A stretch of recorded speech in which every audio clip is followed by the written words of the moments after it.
관계인구를 활용한 인구 유입 방안에 대해서 한국지방행정연구원 이소영 선임연구위원님께서 발표해 주시겠습니다. 네, 안녕하세요. 만나서 반갑습니다.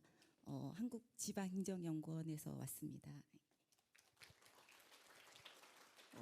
제 기억으로는 올해 3월에 세경대 총장님께서 한번 초청을 해주셔서 영월에 와서 지방 소멸시대 지방 대학 살리기 관련된 정책 포럼을 왔었던 적이 있었는데 그때 제가 강원도의 관계인구다라고 그랬거든요.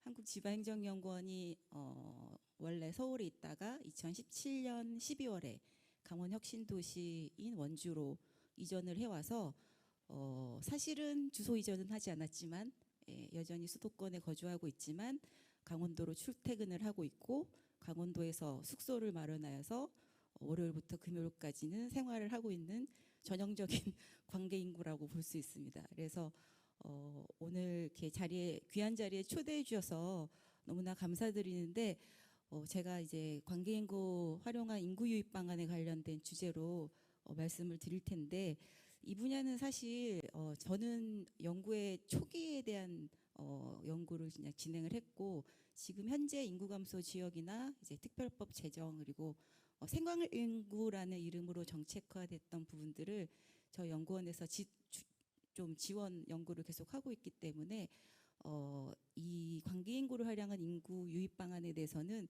지금은 사실은 이런 자리 지역의 실질적인 활동가분들과 전문가분들과 관계자분들이 이제 머리를 맞대어 구체적으로 이제 해법을 찾아 나가야 하는 시점이 아닐까 싶습니다. 그래서 저는 토론을 하겠습니다라고 극구 부인하였으나 저를 또 발제를 세워서 귀한 시간을 또 까먹게 되었는데 좀 일반론적인 부분들은 넘어가면서 현재 정책 동향 그리고 앞으로 영월군이 준비하면 좋을 것들 관련해서 좀 브로드하게 저는 한국의 관계인구 유입 방안이긴 하지만 가능한 한 관계인구의 관점으로 영월군의 시사점을 얻을 수 있도록 그렇게 발표를 해보도록 하겠습니다. 아시다시피 현재 관계인구라는 이야기는 인구 감소 지역 지정으로 인하여 이제 시작이 되었고요. 인구 감소 지역 지정은 균특법 개정에 따라서 2020년 12월에 균특법상의 규정으로 인구 감소 지역은 규정이 되어 있습니다. 행안부가 작년 10월에 그 규정에 따라서 89곳의 인구 감소 지역을 지정을 했고요. 영월군도 그곳의 하나입니다. 그 관계인구 등장 배경은 계속 앞에서 이제 설명이 나왔기 때문에 추가적으로 설명하기는 불필요할 것 같으나 분명히 일본 정책의 관계인구에서 벤치마킹을 한 것이긴 한 것이에요. 네, 하지만 한국에서도 끊임없이 이런 지방에서의 인구 감소와 또 저출산, 고령화 이런 문제들로 인해서 지역의 활력을 제고하기 위한 끊임없는 노력들을 해왔었거든요. 이제 아시다시피 귀농귀촌 정책도 그런 방향성에서 추진이 됐었고 청년 정착 지원을 위한 각종 이런 청년 관련된 정책들 이런 부분들도 사실 우리나라가 먼저 선제적으로 해왔던 정책입니다. 근데 그러나 일본도 마찬가지겠지만 우리나라도 수도권으로 향하는 특별히 청년들을 지방으로 다시 재이입시키는 것은 굉장히 어려운 난제였어요. 그래서 당장의 정주인구 증가도 목표이긴 하겠지만 사실은 우리가 계속 이 작업을 준비했던 당시부터도 지방에서는 사실은 지금도 계속 그렇겠지만 주민등록상의 인구를 증진시키는 것 그것도 사실은 중요한 하나의 과제이긴 하잖아요. 근데 그것과 동일한 트랙으로 정주인구뿐만 아니라 그럼 꼭 이렇게 한 명 인구 늘리기가 이렇게 힘들다면 정주인구까지는 주민등록상의 인구까지는 아니더라도 지역의 활력을 제고할 수 있는 지역을 좀 돕고 응원하고 적극적으로 관여하면서 좀 같이 활동을 해줄 수 있는 사람들 그런 사람들이 많이 오가며 지역의 활력을 제고할 수 있지 않을까라는 생각들은 우리나라에서도 이런 연구를 진행하고 실제로 활동하던 사이에서도 많이 일어났던 생각들이잖아요. 이제 그러다 보니까 일본에서는 먼저 이게 학술적인 개념이라기보다는 그 사람들이 먼저 관계 인구라는 개념을 시작을 해왔고 이제 말 그대로 그냥 관계를 맺는 인구 이렇게 쉽게 생각하시면 돼요. 그래서 다양한 인구의 정의들이 있고 다양한 학자들이 일본에서는 관계 인구에 대한 또 선제적인 연구를 해오고 있습니다. 그래서 일본의 지방 창성 정책이라는 것들을 우리가 또 많이 벤치마킹을 해서 현재 인구 감소 지역 지정과 대응 계획 수립 같은 부분들을 도움을 받고 있는데 일본의 사실은 지방 창생 전략은 한국의 국가균형 발전법을 벤치마킹한 겁니다. 그래서 서로 그냥 돕고 사는 거지 누가 누구의 정책을 베끼는 것은 아니니까 일본의 지방 창생 정책에서 초기 1기 전략에서는 물론 그때도 일자리 창출, 지방으로의 인구 흐름 만들기. 제가 잘못된 걸 눌렀나 봐요. 감사합니다. 이 함부로 만지지 말아야 되겠네요. 시간도 없는데. 그래서 1기 전략을 수령하다 보니까 1기 전략 때 달성하지 못한 정책이 두 가지가 있었는데 그게 새로운 인구를 지방으로 이동시키는 것 그리고 저출산율을 제고하는 것이었어요. 이게 사실은 시대적 흐름인 거죠. 우리나라도 마찬가지일 텐데 그래서 일본은 그 두 가지 정책, 성과를 달성하지 못한 두 정책을 보완하기 위한 전략으로 사실은 관계인구 창출 확대 전략이라는 것을 두 번째 전략의 이름을 바꿨어요. 그러니까 지방으로의 인구 유입을 목표로 다이렉트로 삼기보다는 그 인구 유입을 촉진시키기 위한 어떤 흐름의 창출, 그래서 관계인구의 창출 및 확대 이런 부분들을 정책화하기 시작한 것이에요. 그래서 앞에서 계속 나오고 있는 이런 관계 계단, 관계 유형, 국토부에서의 일본의 현재 관계 인구의 실태 이런 부분들은 다 일본의 관계 인구 정책을 만들기 위해서 연구자들이 분석을 해놓은 것입니다. 그래서 일본의 관계 인구 관련된 정책 패키지를 한번 보시면 사실은 우리나라랑 유사해요.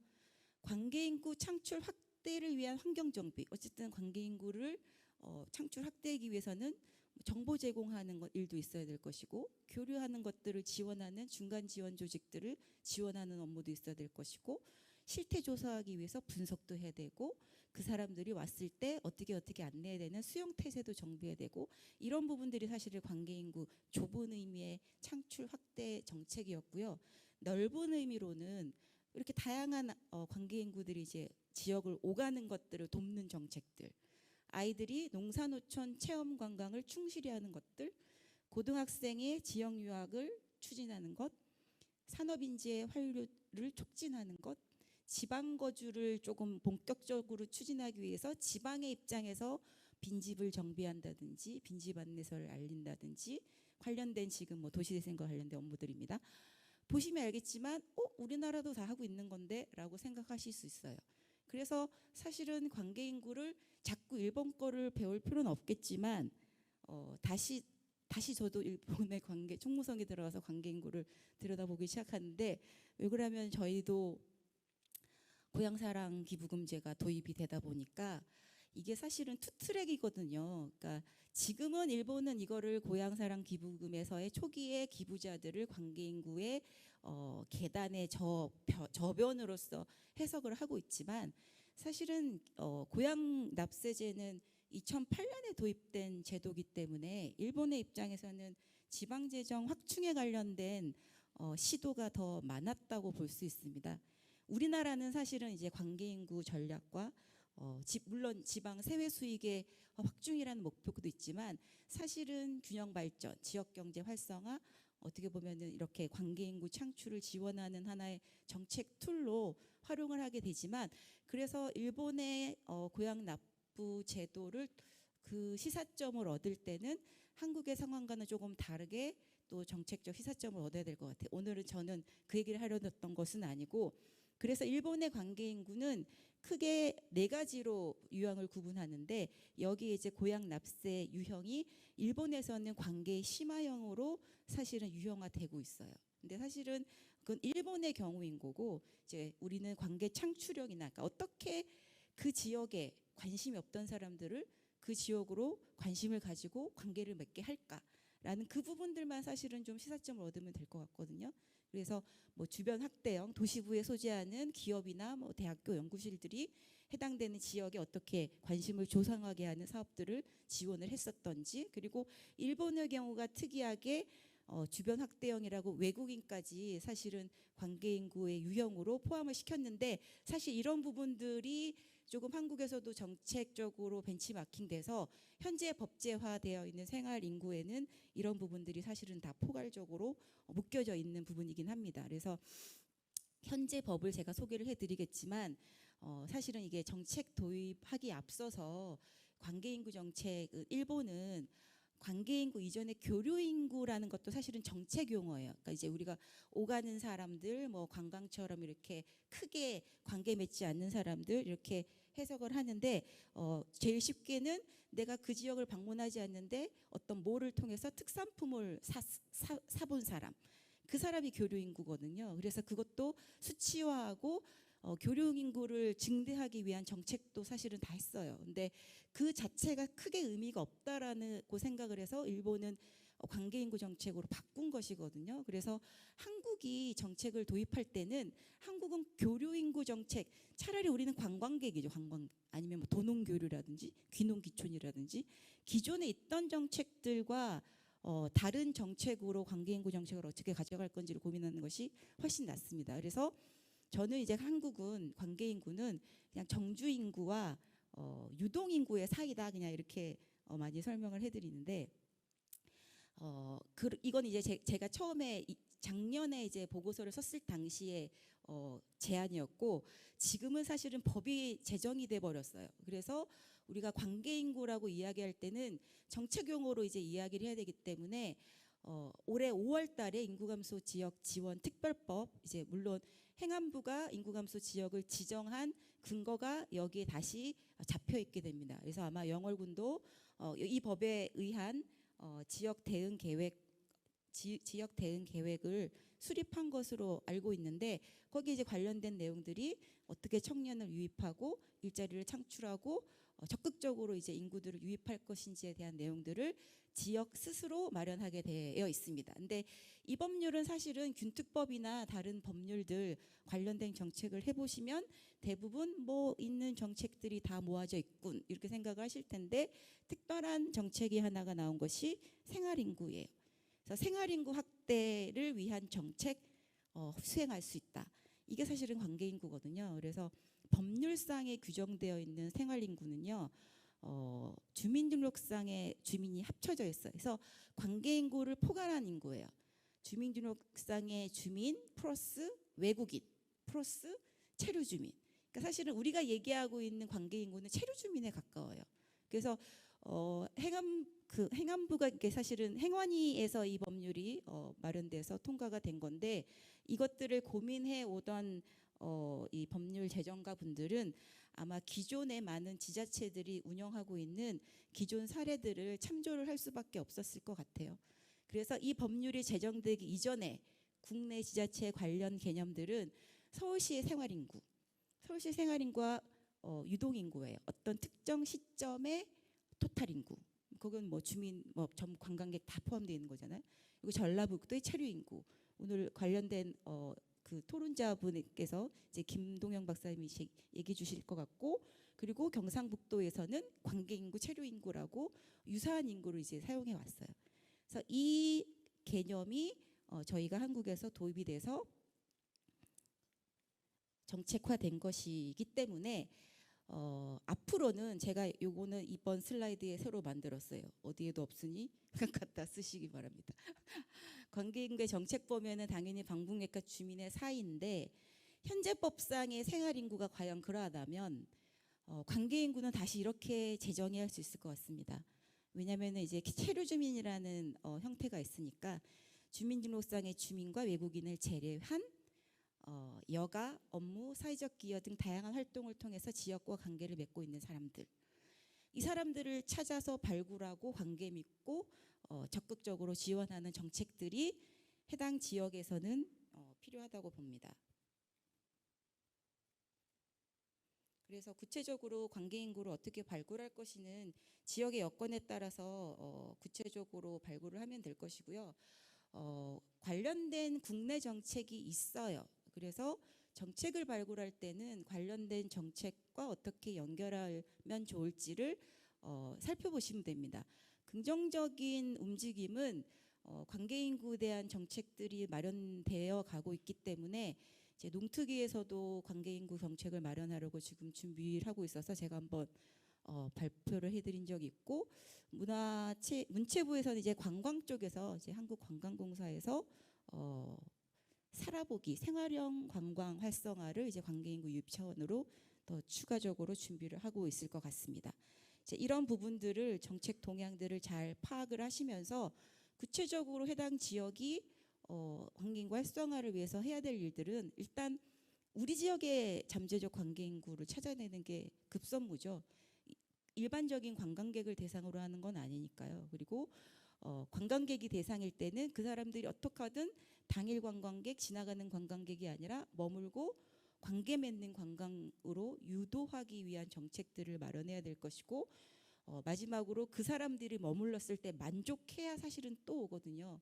만족하지 않으면 다시는 안 오기 때문에 그럼 이제 그 관광객으로 끝나는 관계 인구로 발전할 수가 없기 때문에 지금 현 시점에서 할 수 있는 정책들은 다음과 같다라고 제가 작년 보고서에 제언한 적이 있습니다. 그래서 관련된 내용은 상세하게 보시면 될 것 같고요. 보고서에 없는 내용을 설명드리면 그 당시에는 이제 고향사랑 기부금제가 도입이 되기 전이어서 이제 와서 보니 지역 체류 만족도에 여러 가지 시책들이 있을 텐데, 아까도 누군가가 이제 자료를 보니까 관광들에 대한 이야기가 나오시더라고요. 그래서 지역 주체 연계의 다양한 지역 자원 활용 프로그램들이 마련되는 게 중요해요. 이제 체류 활동의 만족도 제고 차원으로 사실은 뭐 그냥 논리적으로 그런 것이었는데, 이제 와서 보니 이 와중에 관광두레가 그 중에서 많이 했던 일들이 사실은 지역 브랜딩 상품 개발이었거든요. 그래서 지역의 가치를 살려서 지역의 그런 고유한 그 자원들을 활용한 상품들을 사실은 선행적으로 경험한 바가 있어요.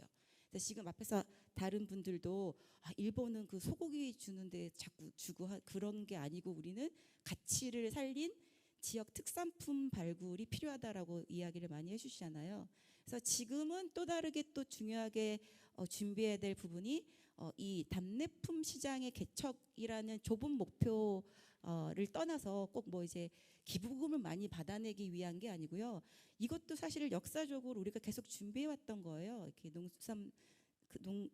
농특부에서 6차 산업 활성화 뭐 관련된 농수산물 브랜딩 뭐 이렇게 등등의 1차 산물로는 한계가 있으니 특산품으로 더 부가가치를 높여서 상품화하자라는 정책들도 사실은 중앙부터 지역까지 다 준비되고 있는 것들이 있는데, 그게 사실은 관계인구 정책은 모든 정책들이 굴비 엮듯이 엮여야 되지 않겠습니까? 그래서 영월군은 어떻게 해야 된다라는 답도 주지 않고 제가 이를 더 벌여놨습니다. 나중에 토론 시간에 더 묻고 답하기 할 수 있으면 그때 답해드리도록 하겠습니다. 감사합니다. 네, 관계인구 활용한 인구 유입 방안을 발표해 주신 이소영 선임연구위원님이셨습니다. 관계인구 정책 동향과 유입 방안에 대해서 제시를 해주셨는데요. 고향사랑 기부금 제도 도입과 함께 영월형 관계인구 관련 정책을 발굴하는 것이 필요할 것 같습니다.